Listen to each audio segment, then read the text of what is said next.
Next law है हमारे पास Hicks law. Hicks law आपको क्या बताता है? हिक्स लॉ आपको ये बताता है कि जितना कॉम्प्लेक्स आप अपने वेबसाइट में चीजें दिखाते जाओगे उतना ही यूजर को डिसीजन लेने में ज्यादा टाइम लेना पड़ेगा। सो अपनी वेबसाइट को मैंने आपका पहला लॉ जो था उसमें ही मैंने आपको बताया था कि आपको कम से कम टाइम में यूजर को उसकी दिमाग को अच्छा लगेगा तो वो अपना फैसला जल्दी लेगा। तो यहाँ की अगर आप देखो इसकी एग्जाम्पल, तो जैसे लाइक MCQs क्वेश्चंस होते हैं या आप कोई भी फॉर्म बनाते हो, तो जैसे एज के बारे में कोई फॉर्म पूछ रहा है तो वो अगर 10 लिस्ट बना देगा कि 5 एज से 5 एज से 10 एज तक, फिर 11 से 15 तक और इस तरह से आगे आगे, तो मैं बहुत ज़्यादा कंफ्यूज रहूँगा कि मैं कौन से वाले में आता हूँ।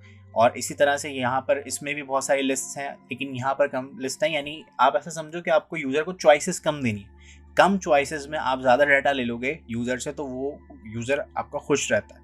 अगर आप इस तरह से ज़्यादा चॉइसेस उसको दोगे तो उसको सारी चॉइसेस पहले पढ़नी है, देन फिर उसका रिप्लाई देना है। यहाँ पे उसको सिर्फ 4 चॉइसेस ही पढ़नी होंगी और उन 4 में से उसको वो डिसाइड कर लेगा, तो ये यूज़र के लिए ज़्यादा अच्छा रहता है। तो आपको अपने यूज़र के लिए कोई चीज़ बहुत ज़्यादा कॉम्प्लेक्स नहीं करनी है, उसको आसान से आसान रखना है, तो ये आपका एक जो यूजेबिलिटी है वो बहुत ज़्यादा अच्छी बेहतर हो सकती है।